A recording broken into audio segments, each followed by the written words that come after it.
jamaah sekalian, pertama saya meminta semuanya tenang dulu supaya kita memulai kajian ini dengan hati yang lapang, sebab ilmu itu tidak akan mungkin kita raih dengan baik kecuali pertama kondisi kitanya tenang. Yang kedua, saya mengajak mari kita mensyukuri semua nikmat yang Allah berikan sampai detik ini kepada kita. Semoga semua amanah nikmat ini dapat kita jaga dengan baik sehingga mampu dipertanggungjawabkan saat pulang kepada Allah.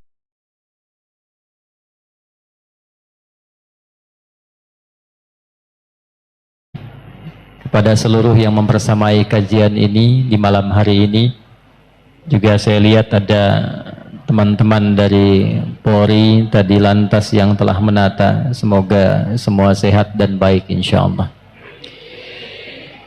Malam ini waktu kita sangat terbatas, karena malam ini pula selepas kajian saya akan langsung kembali. Karena tidak ada pesawat, maka menggunakan kapal laut, dan akan terus nanti pindah begitu tiba, istirahat sejenak, pakai pesawat kecil terbang lagi. Karena itu materi malam ini akan sangat padat, mohon disiapkan kondisi kita untuk belajar, dan materi ini akan menjadi penting dan jarang kita kaji mengenai kegiatan harian Nabi Muhammad sallallahu alaihi wasallam. Bagaimana kegiatan harian Nabi, apa yang dikerjakan oleh beliau sallallahu alaihi wasallam dari bangun tidur sampai tidur lagi. Itulah yang menjadi topik inti bahasan kita yang kita kenal dengan kajian As-Sunnah An-Nabawiyah, napak tilas kehidupan Nabi sallallahu alaihi wasallam. Di pertemuan yang lampau kita telah belajar tentang cara bangun tidur Nabi sallallahu alaihi wasallam. Dan kita telah keluarkan juga hadisnya, khususnya yang disampaikan oleh sahabat junior Abdullah bin Abbas radhiyallahu taala anhuma, yang dikutip keterangan ini oleh Imam Abu Daud dalam kitab Sunannya nomor hadis 1367. Kita telah bahas dan perkirakan kurang lebih kalau dikonversi jam berapa Nabi Muhammad sallallahu alaihi wasallam bangun kalau tengah malam. Kana an-nabiyyu sallallahu alaihi wasallam idza istayqadha min naumihi, adalah kebiasaan Nabi sallallahu alaihi wasallam jika bangun dari tidur di malam harinya. Pas tengah malam, kadang kata beliau lebih sedikit atau kurang sedikit. Jadi kalau kita ambil di pertemuan lalu, patokannya kurang lebih lah kalau kekinian di 1:30 jam 2 seperti itu. Standarnya demikian. Lebih sedikit berarti ke jam 3, kurang sedikit ke jam 1 kurang lebih. Nanti kita akan lihat rahasianya, apa kaitan dengan waktu bangun ini. Nah, salah satunya sebelum kita teruskan, saya mengingatkan supaya kita tidak lupa pembahasan yang lalu. Ingat, mengikuti sunnah Nabi itu manfaatnya 3. 1, ketika kita ikuti sunnah Nabi Muhammad SAW dengan diniatkan mengerjakan itu, bukan sekedar beraktivitas, tapi diniatkan mengikuti Nabi, seketika dituliskan langsung pahala. Jadi punya nilai akhirat. Begitu kemudian kita niatkan, saya bangun tidurnya ingin mengikuti petunjuk Rasulullah. Jadi begitu bangun diikuti, dituliskan pahalanya. Di mana bangun tidur ada yang punya pahala? Pahala itu singkatnya bekal akhirat.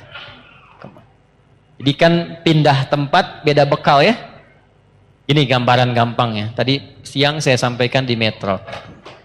Kalau kita sekarang berada di Lampung, di Indonesia, mau ke Amerika, hukum di Amerika dengan di Indonesia sama tidak? Tidak. Kemudian ada yang berangkat umrah ke Saudi, Mata uang yang dipakai sama tidak? Hukumnya sama tidak? Nah, ini kaidah standar. Pindah tempat, pindah hukum. Kebiasaan di Lampung dengan kebiasaan di Sumatera bisa berbeda. Di Kalimantan bisa berbeda. Maka muncul apa yang disebut dengan kaidah al-'adatul muhakkamah.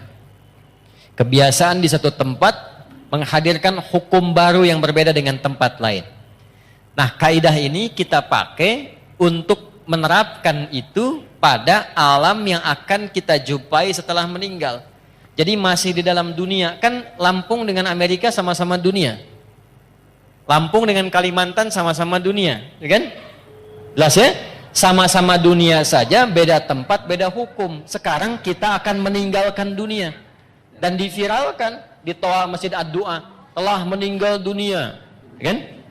Bisa si fulan gitu ya.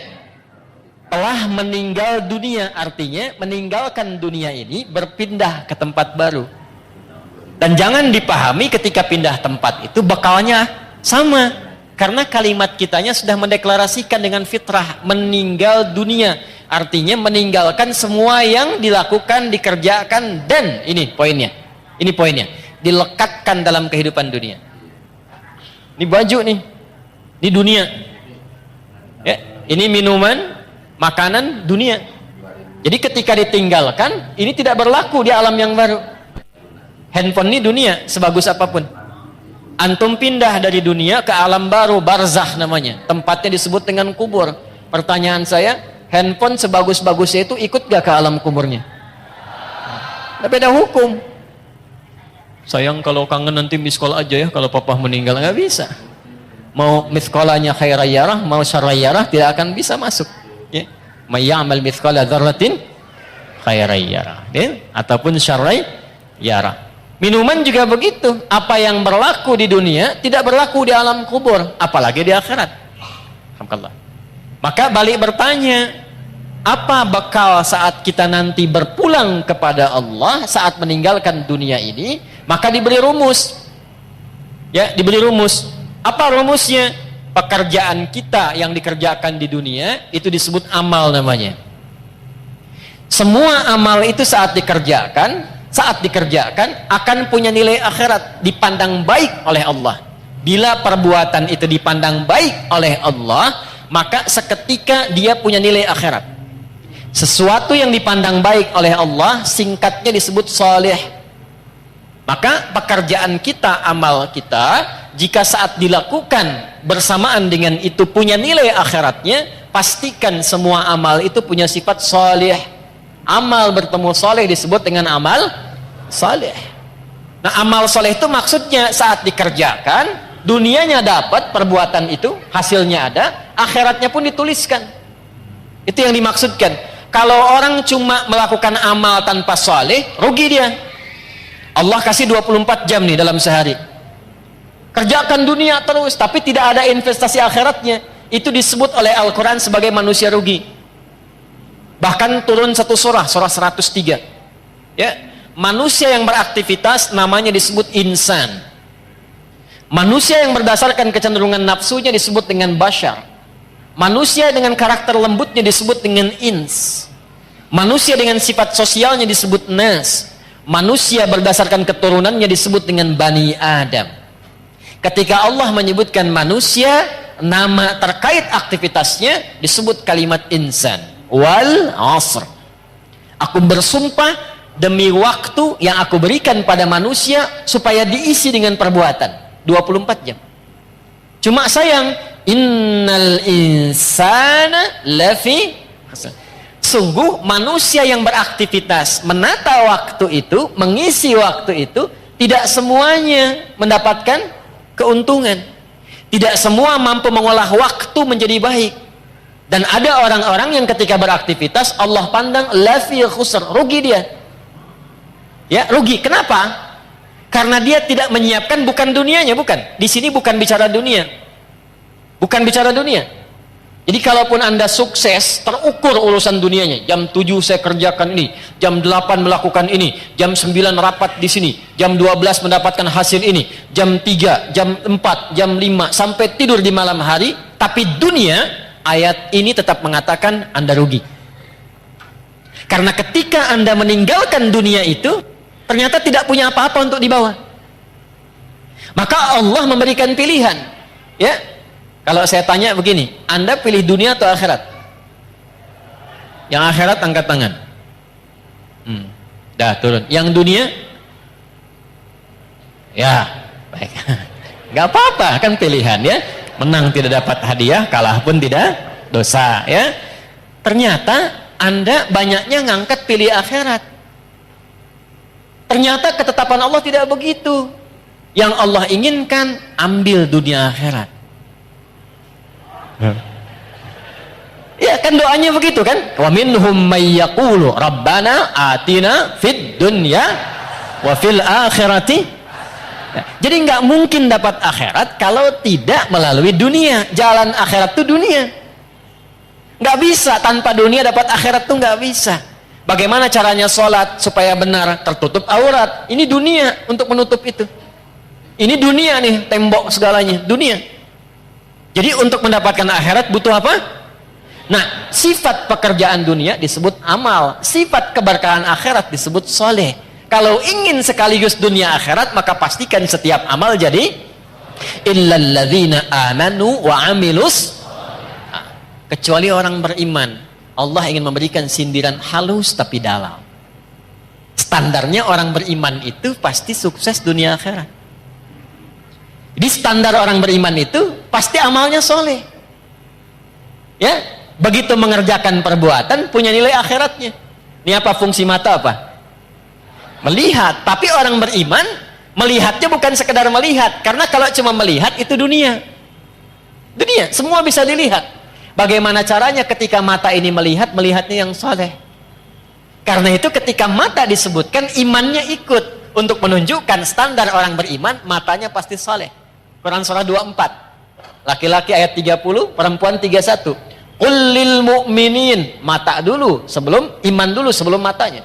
Viralkan Muhammad SAW pada setiap insan yang mengatakan dirinya beriman. Yaghuddu min absarihim, matanya hanya digunakan untuk melihat yang baik saja, yang saleh. Jadi imannya bekerja. Nanti kelihatan ngeceknya. Nanti pas mau pulang, kan sendal banyak tuh di luar ya. Yang soleh itu langsung, itu sendal kamu, yang lain jangan dilihat. Nah itu mata soleh.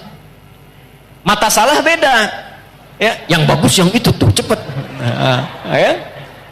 Itu poin, dari mata turun ke lisan dulu, langsung ke hati aja, ke lisan. Nah lisan kalau pakai iman, maka bicaranya jadi amal soleh, bukan sekedar bicara. Sekarang yang bicara banyak. Saya bingung kenapa mudah sekali mencela orang, mudah merendahkan orang. Itu bukan tipikal insan beriman. Lisan insan beriman itu standarnya, imannya dulu baru lisannya. Quran surah 49 ayat 11, ya ayyuhalladzina amanu, iman dulu sebelum lisan. La yashar qaumin qaum, standar lisan orang beriman tidak mudah mencela. La yaghtab ba'dukum ba'da, tidak bikin hoax, tidak mudah menggibah, tidak mudah membicarakan keburukan orang lain. Saya tidak begitu Ustaz, bagus, tidak seperti orang itu tuh, orang itu mah. Nah, itu lisan beriman. Itu standar teman-teman, standar.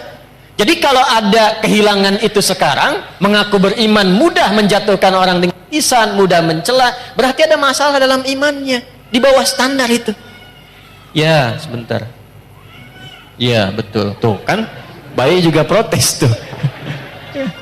Nah sekarang untuk mengembalikan itu dari ujung kepala sampai ujung kaki supaya benar jadi amal saleh, lisan ini ketika bicara baik itu bukan sekedar dapat keberkahan dunia, tuliskan pahala akhiratnya. Ya, pahala akhiratnya dapatkan. Yang paling menarik nanti, dunia dapat, akhirat dituliskan. Itu satu, pola mengikuti Nabi. Dua, saya agak cepat. Orang yang membiasakan diri beraktivitas mengikuti kegiatan Nabi, maka Allah akan merubah orang itu menjadi orang baik yang punya sifat keteladanan. Langsung jadi teladan. Dalilnya Pak? Quran surah ke-33 ayat 21.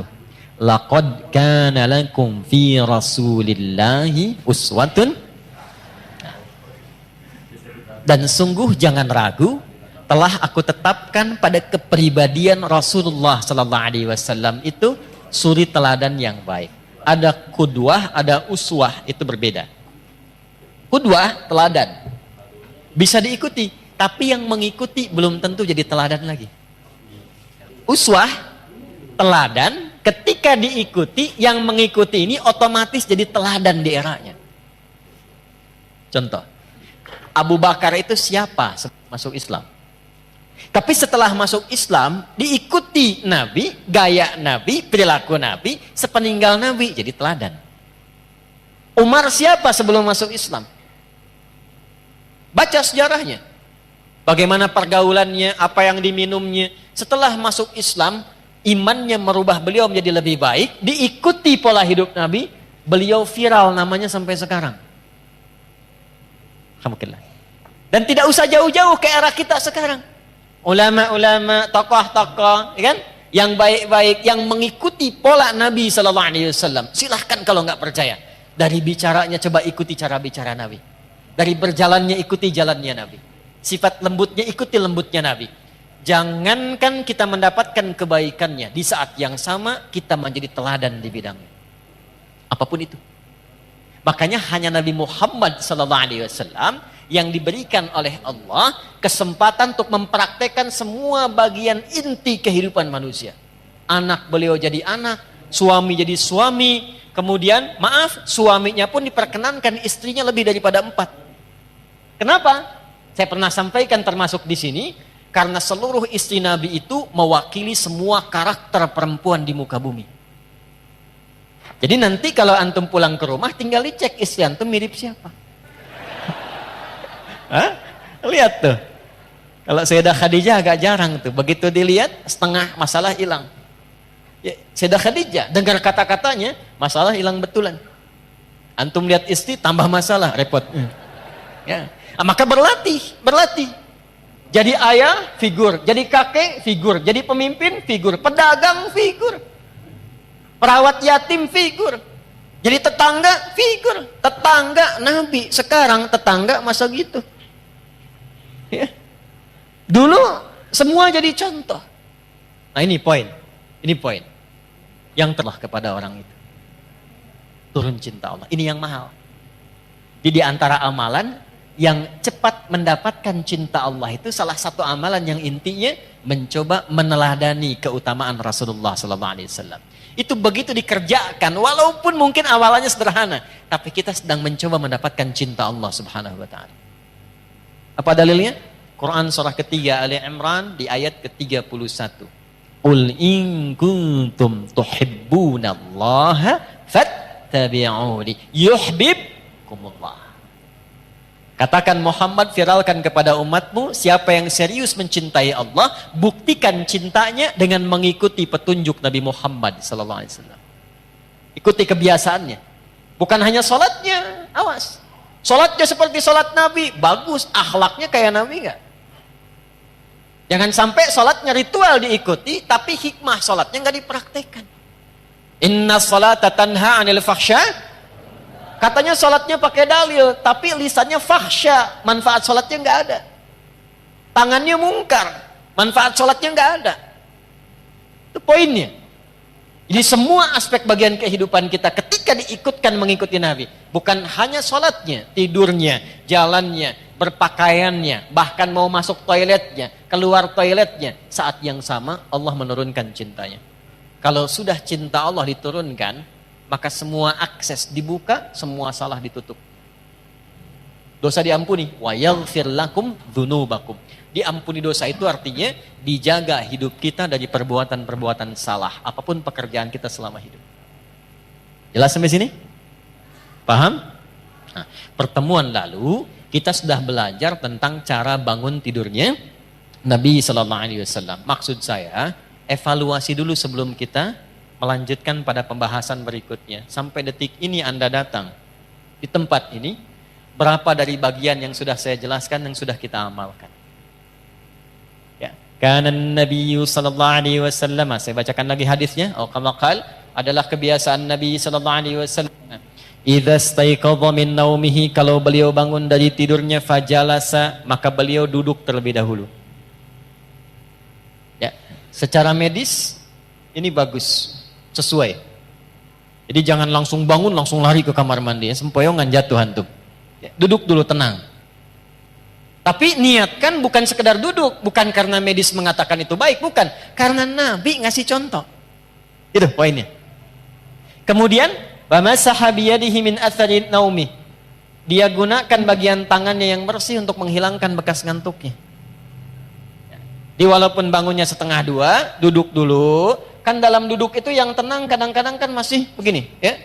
Apa bahasa Jepangnya? Nundutan, gitu ya. Ya, kadang kan masih begini kan, begitu sadar udah jam 2. Dan itu belum sadar penuh. Jadi bukan langsung baca doa. Doa itu dipanjatkan dalam keadaan sadar. Bukan masih ngantuk. Maka sunnah yang kedua, hilangkan dulu bekas ngantuknya dengan tangan yang diduga bersih. Jelas? Baru setelah itu, faqara'a khawatima Ali Imran, membacakan 11 ayat terakhir surah Ali Imran. Ya, baca di situ, dibacakan dengan lisan, difahami dengan pikiran, diniatkan dengan hati untuk mengamalkan. Kita sudah bahas di pertemuan lalu, intinya menyusun kurikulum hidup di hari itu, dunia sampai akhiratnya. Kan spiritnya begitu ya. Bagi yang baru bergabung, lihat lagi episode yang sebelumnya. Jadi nggak ada orang Islam bangun tidur yang nggak punya agenda, nggak ada begitu. Standar orang Islam itu bangun sudah punya agenda, hari itu mau ngapain. Bangun tidur apa yang mau saya kerjakan. Jam 5 apa yang saya lakukan. Nanti subuh jamaah di mana, zuhur jamaah di mana, asar jamaah di mana, meeting jam berapa, bagaimana ngatur cara rapat itu yang tidak bertabrakan dengan waktu sholat. Bagaimana ngatur pekerjaan yang nanti dalam saat yang bersamaan masih bisa murajaah, misal. Diatur. Orang Islam tuh begitu. Makanya dibikin formatnya dengan nama-nama waktu sholat. Begitu bangun ketemu subuh. Setelah itu kan, dari kata asbah yang sudah siap dengan rencana. Was-subhi idza tanaffas. Quran surah 81 ayat 18. Dan aku bersumpah demi waktu subuh kalau sudah tiba, bersamaan dengan nafas yang keluar yang baru itu, agenda kita sudah tersusun. Cek di pertengahan siang, siang itu nahar, tapi zuhur. Zuhur itu dari kata idhar, jelas terang. Sudah jelas belum hasilnya? Jadi ibadah enggak? Atau cuma dunia saja? Evaluasi lagi. Kalau masih ada yang sulit, datang ke masjid, sholat, minta kemudahan. Kalau cuma dunia, tobat, datang ke masjid, dapatkan cinta Allah. Maka muncullah kemudian asar. Ingatkan jangan sampai rugi. Karena sebentar lagi juga kalau bukan meninggalkan dunia duluan, dunia meninggalkan kita. Maka diperlihatkan maghrib. Lihat ke alam tuh. Alam saja tidak selamanya terang. Pasti akan gelap. Lalu ujungnya adalah isya.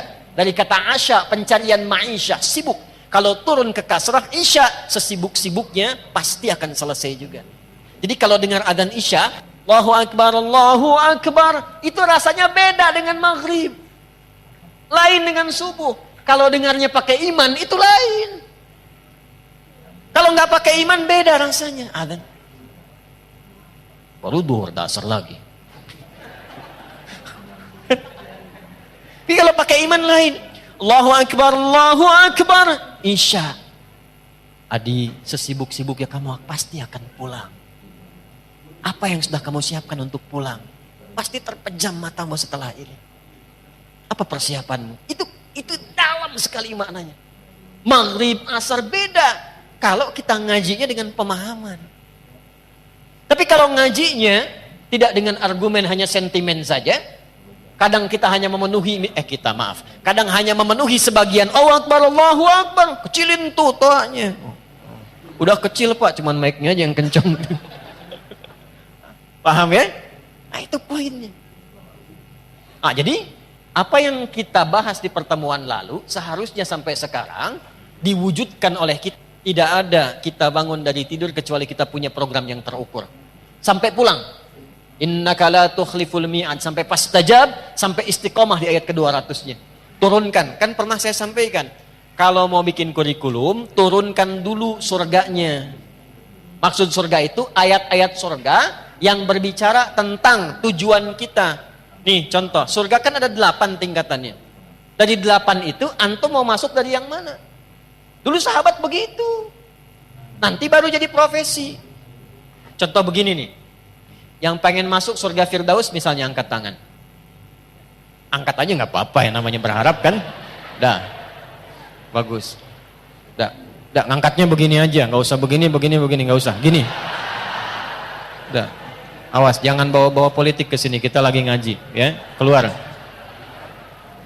Gak boleh. Gini. Dah. Yang pengen masuk surga Aden siapa? Baik. Pertanyaan saya bukan itu. Tahu nggak kurikulumnya apa? Tuh. Pengen masuk surga Firdaus, amalannya apa? Sifatnya apa? Nah, caranya begini. Sahabat tuh diajarin Nabi begini. Kamu pengen ke Firdaus, turunkanlah karakteristik surga Firdaus, amalannya apa? Nanti turunkan ke bumi, profesi apapun jangan tinggalkan amalan itu. Contoh, ada orang yang disifati oleh Allah di surah Al-Mu'minun, surah 23. Ayat 9 sampai 11-nya itu dengan para penghuni surga Firdaus yang sedang berpetualang di bumi. Ada ciri-cirinya. Ulaika humul warithun alladzina yarithuna al-firdausa hum fiha khalidun.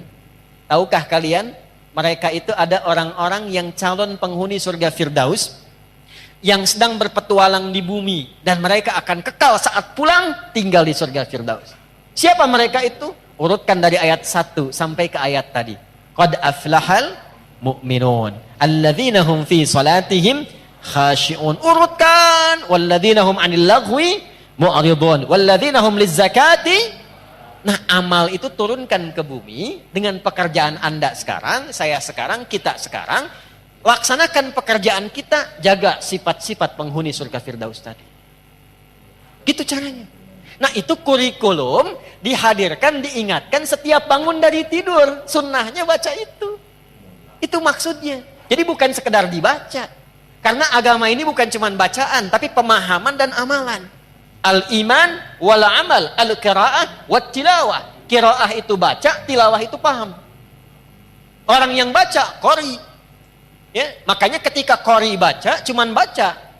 Untuk memahamkan, di samping ada yang terjemahan. Ya? Yang terjemahan itu namanya siapa? Sari tilawah. Karena yang pertama kali menerjemahkan Busari, Sari tilawah. Kalau Pak Sabil, Sabil tilawah. Mungkin ya? Nah, Arabnya itu tilawah saja, tidak pakai sari. Tilawah maksudnya baca, pahami, amalkan. Cuma mungkin di kita yang pertama kali menerjemahkan namanya Busari, maka disebut Sari tilawah. Itu maksudnya. Dah, sekarang sudah selesai. Urutannya begini. Urutannya sudah bangun, sadar, siap kurikulum, baru berdoa. Alhamdulillahilladzi ahyana ba'dama amatana wa ilaihin. Perhatikan korelasi kurikulum tadi dengan doa yang kita bacakan.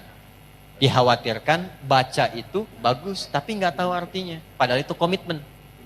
Terima kasih ya Allah yang telah memberikan saya kesempatan untuk menjalani hidup hari ini.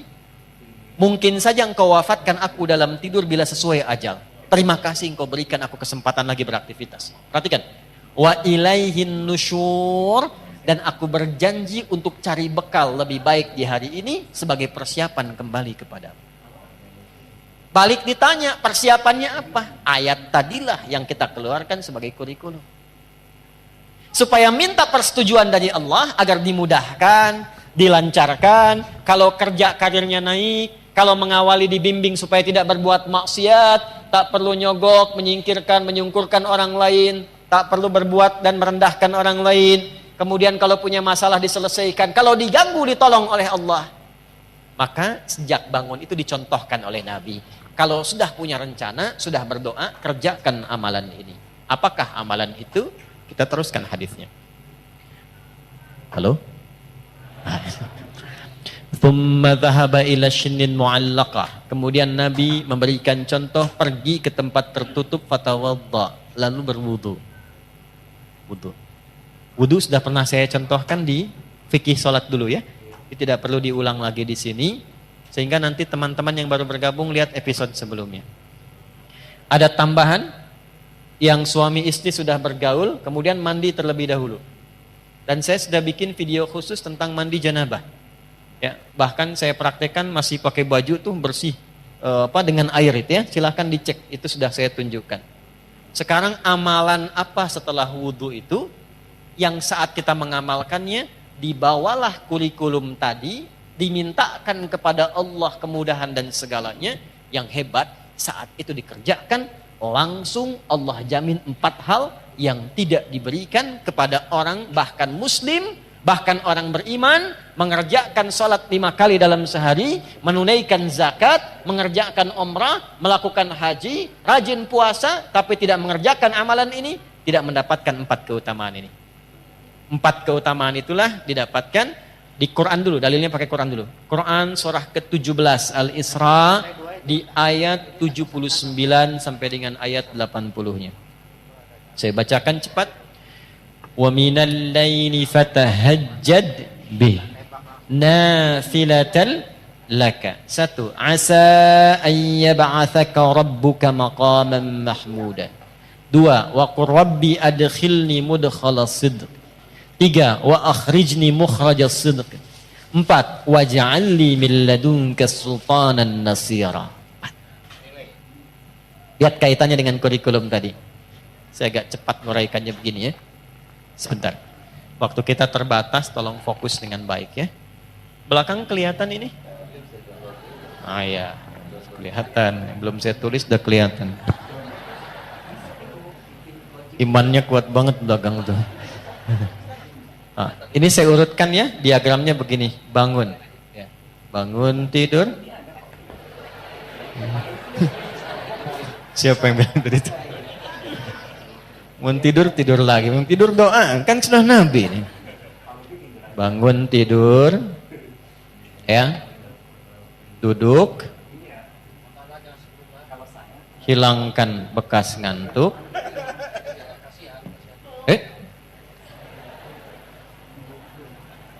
hilangkan bekas ngantuk. Kemudian setelah itu siapkan kurikulum. Ini dibaca tuh begini. Ada di ilmu psikologi, kalau kita ingin menguatkan diri itu, katakan dengan lisan kita. Katakan, supaya makin kuat. Itu ilmunya dipakai diantaranya oleh Korea untuk menyusul Jepang. Di Korea itu anak-anak kecil dulu yang dari TK-TK itu, kalau mau masuk sekolah atau bikin sesuatu, dia katakan harus lebih dari Jepang, harus lebih dari Jepang. Jadi Jepang misalnya bikin Honda, dia bikin Hyundai. Ya Hyundai saya tahu bahasanya dibacanya Hyundai, ya. Apa saja Jepang masuk Piala Dunia, Korea mesti masuk. Ya, apa saja dibuat. Nah, itu dikatakan Jepang lebih dulu. Masih ingat gak waktu dulu 97 tuh ada acara namanya Benteng Takeshi. Ya kan? Begitu mau nembak, katakan kamu bisa, kamu bisa, kamu bisa. Nah kan? Ya kan? Semusim dengan Dragon Ball itu kan? Ya. Susuke Watanabe dulu yang nulis Dragon Ball itu. Kenapa jadi ke situ ya? Nah ini bacakan, katakan Quran surah 3 ayat 190 sampai 200. Tapi saat dibaca itu kita sudah siapkan pekerjaan kita kan beda-beda. Tapi sifatnya sudah diturunkan. Setelah itu baru doa. Alhamdulillahilladzi ahyana ba'dama amatana wa ilaihin. Nah, setelah berdoa dan mengatakan wa ilaihin nusyur, barulah adabnya dicontohkan oleh Nabi. Bawa kurikulum ini, bersihkan diri dulu, wudhu dengan baik, tunaikanlah kemudian amalan yang disebut dengan tahajud. Ya. Di tahajud ini bukan amal biasa. Ini penting. Ini rahasia di antara kita ya. Kita aja nih malam ini. Shh. Tahajud itu amal yang tidak pernah ditinggalkan Nabi, bahkan dalam sakit dan misi militernya. Nabi dikonfirmasi oleh Sayyidah Aisyah radhiyallahu taala anha, dalam sakit pun itu masih memaksakan tahajud walaupun sampai duduk. Bengkak kaki masih tahajud. Kesaksian beberapa sahabat menjelang misi militer karena diserang harus bertahan. Maka yang terjadi apa? Semua bersiap, berbaris, ada yang lihat semua tidur kecuali Nabi di bawah pohon masih tahajud. Masih tahajud. Ulama kemudian meriset. Dicari. Apa sebetulnya pentingnya tahajud ini? Sampai Nabi itu ngasih contoh, sampai nanti ada komen dari sahabat-sahabat terdekat Nabi, bahasa kitanya begini, kalau kita masih mampu, jangan tinggallah kemudian. Apa keistimewaan tahajud ini? Pentingnya apa? Di Islam tuh runtut semuanya. Saya langsung cepat dulu. Orang-orang yang datang membawa kurikulum hidup. Lalu dia menunaikan malamnya tahajud. Ingat, saya belum bicara fikih ya. Kalau fikih itu cuman membahas tentang sholatnya saja. Enggak terkait dengan ini pun Anda sholat, sah sholatnya. Tapi kalau kita menginginkan hikmah, ada keberkahan di balik tahajud yang terkait dengan kehidupan kita, pahami ininya dulu. Kalau ngajinya enggak begini, enggak masuk. Jelas ya? 1. Asa ayyab'athaka rabbuka maqaman mahmuda. Orang yang konsisten, ingat konsisten. Ya, bukan malam ini tahajud, besok tidak. Besoknya tahajud, besoknya tidak. Kenapa kamu begitu? Ah, saya melihat ada puasa Daud, mungkin ada tahajud Daud juga gitu kan. Itu tidak demikian. Dia jaga tiap malam, maka 1, Allah akan angkat derajatnya. Kalau di dunia itu karirnya atau pekerjaannya, kalau di akhirat itu tingkatan surganya. Maqaman mahmuda, di tempat terbaik yang orang pun semua memahami dia memang layak. Contoh, karir. Ada orang pengen dapat jabatan nyogok? Ada yang menyuap? Ada nggak orang sudah dapat jabatan tapi orang lain nyoal? Dia nggak layak di situ, ada? Amalan ini membimbing pelakunya, apapun pekerjaannya, diangkat oleh Allah ke tempat tertinggi dan orang semua paham, pantas memang dia ada di situ. 1. Jelas? Dan 2, ini yang menarik. Wa qur rabbi adkhilni mudkhala sidqin. Perintah dari Allah, katakan, Rabbi adkhilni mudkhala sidqin. Ya Allah, bimbing hamba mengawali aktivitas ini dalam bimbinganmu dengan cara yang terbaik. Orang yang rajin tahajud, pekerjaannya dibimbing Allah. Insya Allah. Ya. Ada orang skripsi dibimbing dosen pinter banget. Rumah tangga dibimbing. Seakan-akan gak punya masalah. Begitu ada masalah, ditiap masalah. Bukan gak punya masalah. Kadang-kadang masalahnya banyak. Sama, antum jangan kira seorang kiai, ustadz kayak saya gak punya masalah. Banyak masalah. Apa enggak banyak tuh? Ya. Kalau kita tidak mendekat kepada Allah, tidak bangun komunikasi, tidak tersambung, enggak mudah. Enggak mudah. Jadi kiai itu enggak mudah. Enggak bisa pensiun. Ya. Enggak boleh menyembunyikan ilmu. Ngajar enggak boleh cari dunia. Enggak boleh saya mikirin amplop. Doa-doa besar nih, kalau tebal itu sahih. Kalau tipis dhaif. Tipis tapi banyak sahih li ghairihi. Gak ada, gak boleh bicara tarif, gak boleh minta-minta begitu, ikhlas kalau mengajar. Jangan menyembunyikan. Yang paling repot tuh begini, kalau disampaikan ente ngamalkan. Jadi kalau saya misalnya sekarang pandai nasihati, tidak mengamalkan, itu dicela oleh Allah. Afala ta'qilun, otak kamu di mana kata Allah. Dan gak bisa pensiun. Itu kalau gak bangun komunikasi, tersambung dengan Allah dengan cara yang baik, tidak mudah. Yang keempat, waj'alli min ladunka sultanan nasira. Dilindungi oleh Allah. Allah langsung yang lindungi. Bisnis jangan dikira teman-teman itu berjalan begitu saja. Ada persaingan. Kadang-kadang Anda yang pasang tender begitu dapat, orang lain yang ngambil. Ada begitu? Ada. Al-Baqarah 155 isyaratnya. Ada yang tiba-tiba dijegal, ada yang tiba-tiba begini begitu. Ini dekati amalannya. Jadi begitu kita menunaikan tahajud, bukan persoalan detilkan sekarang, bukan. Kurikulum kita apa nih kegiatannya? Antum pekerjaan apa? Di kebun, di sawah, bertani, berkantor, jualan, dagang. Ini kan kurikulumnya. Susun sampai akhirat, tunaikan tahajud, minta sama Allah dalam sujud. Karena itu di Al-Insan ayat ke-26 dikonfirmasi di ujungnya, wasabbihu lailan tawila.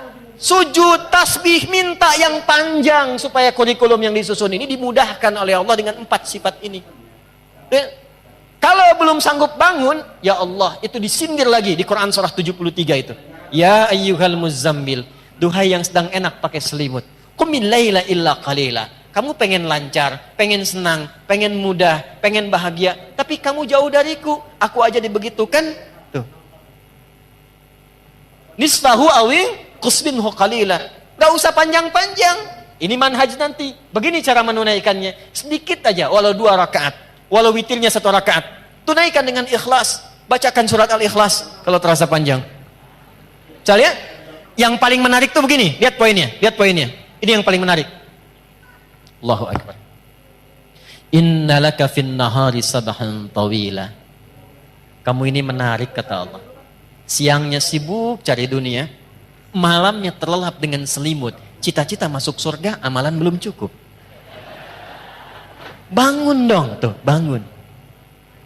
Jadi kalau ditanya apa manfaat tahajud dan apa hubungannya dengan doa saat bangun tidur, ini korelasinya. Bacanya, kadang-kadang di satu ayat tuh berhenti diulang-ulang terus untuk mendapatkan feel-nya.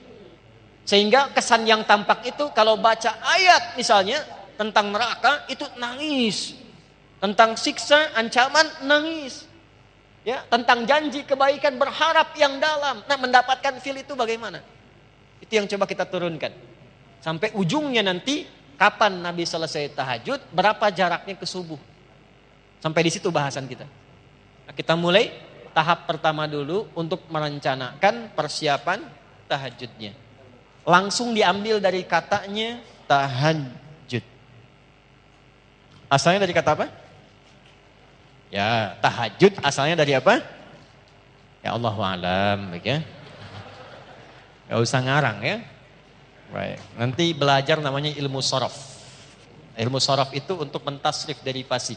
Qama yaqumu, jalasa yajlisu, ya akala yakulu, taba yatubu yutuban, ya. Fasbaka yu Facebooku bukan. Nah, ini dah. Tahajud, ya. Ini cepatnya tahajud. Dari kata tahajjada ya tahajjadu. Ini waktunya makin mepet, mau habis, tintanya pun makin tipis nih. Ya. Tahajjada ini.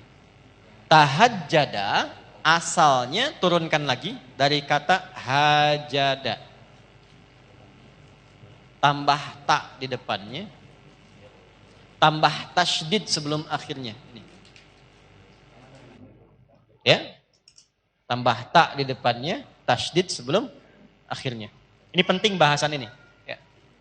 Ini jadi satu materi yang kami bahas di disertasi. 30 juz kita kaji tentang keutamaan bahasa dalam Al-Quran. Langsung sini.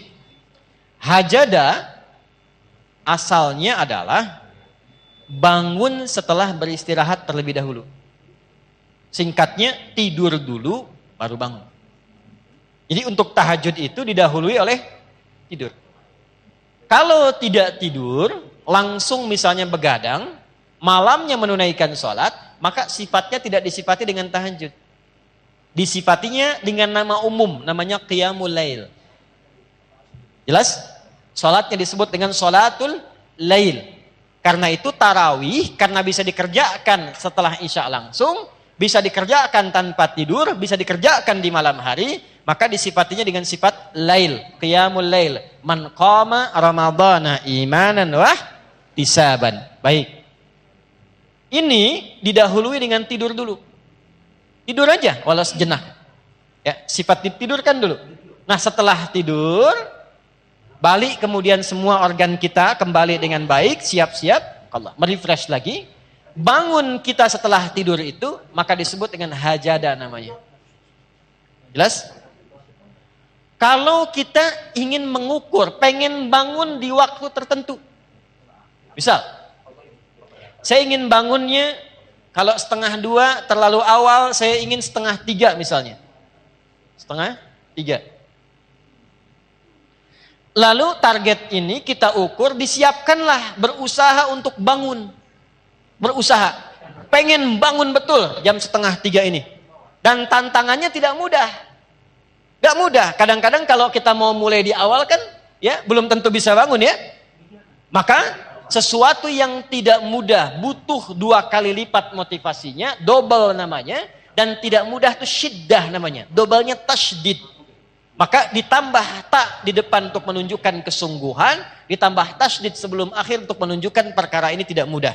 Hajada, tambahkan tak, tambahkan tasydid sebelum akhir untuk menunjukkan bahwa bangun di malam hari itu tidak mudah dilakukan, butuh motivasi 2 kali lipat. Karena itu bersungguh-sungguhlah rencanakan untuk bangun. Taknya itu. Jelas? Maka bangun 2:30, pasang alarm dari 1:30. Alarm kita susun menjadi 3 kebagian, 3 kali bunyi. Jam 1:30, jam 1:45, kemudian jam 2:15. Alarm pertama untuk mematikan alarm kedua. Ya kan? Betul kan? Ya, saya konfirmasi aja. Ya kan? Alarm kedua bersiap-siap untuk alarm ketiga. 1/3 sadar, belum 1/2 sadar. Makanya jaraknya saya agak panjangin dikit. Ya kan? Nah, begitu ini sudah mulai ke alarm ketiga, warning, 15 menit lagi kalau saya nggak bangun terlambat. Ya, itulah tak. Serius, sungguh-sungguh. Mematikan alarm kedua itulah tasydid. Memang nggak mudah. Ya, karena keistimewaannya banyak. 4. Kalau hadiahnya cuma power bank nggak akan begini. Cuman karena banyak keistimewaannya ditantang. Nggak semua orang bisa bangun. Ya, kalau tidak semua orang itu bisa mengerjakannya, artinya pahalanya tidak biasa. Ya, sholli bil laili wan nasu niyam. Bangun malam sedangkan banyak orang masih tidur. Kata Nabi, komennya begitu. Komen Nabi itu, makanya nggak mudah. Kalau semua orang mengerjakan, bisa. Kenapa tarawih itu ringan? Karena banyak orang mengerjakan. Kenapa Ramadan ringan? Karena semua orang puasa yang beriman. Tapi ketika mengerjakan tahajud, apakah semua orang bangun malamnya? Belum tentu. Di rumah 5 orang, yang 4 mungkin tidur. Anda sendiri yang bangun, motivasi belum tentu ada. Ya, tahajud call-nya yang bunyi, tahajudnya enggak. Misal ya. Kenapa? Karena tidak mudah. Jelas? Maka bagian pertama, kalau memang ingin menunaikan tahajud untuk menyambungkan agenda kita, berusaha dengan sungguh. Siapkan dulu. Doa, minta. Sebelum tidur. Sekarang alhamdulillah handphonenya bagus-bagus. Saya 97 berarti 27 tahun yang lalu ya.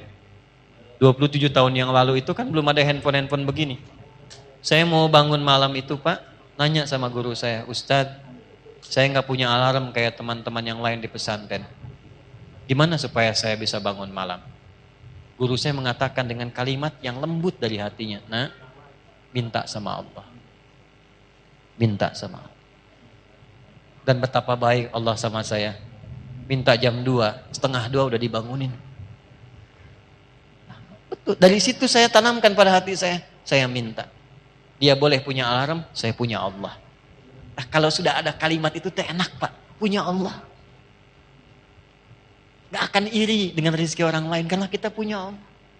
Alhamdulillah dia dapat rezeki, Allah tambah kekayaannya. Semoga itu jadi amanah. Saya punya Allah yang telah mencukupkan kebutuhan saya. Alhamdulillah dia naik pangkat. Alhamdulillah semoga amanah. Saya dijaga oleh Allah untuk di posisi ini karena ini yang bisa saya lakukan. Punya Allah.